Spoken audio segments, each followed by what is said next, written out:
Varshavada yashayotgan vatandoshlarimiz uchun halol go'sht do'koni. Ichkariga kirib, sizlarga ko'rsatib beraman. Ichkariga kirishimizda mana bunaqa vid kutib oladi.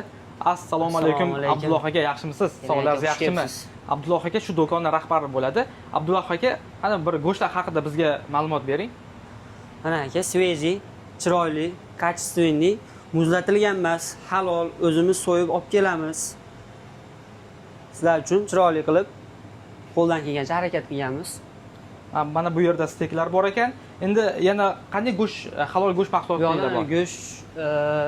Go'sht mahsulotlaridan kalbasalar bor, qovurib yeyishga, kapchonli, sut mahsulotlari, qaymoq, qatiq, sir va halol turdagilar. Sosiskalar bor ekan. Eng qiziqarlisi mana bu yerda vatandoshlarimiz uchun tayyor qo'l bola qilingan chuchvaralar, upakovkalanib qo'yilgan ekan.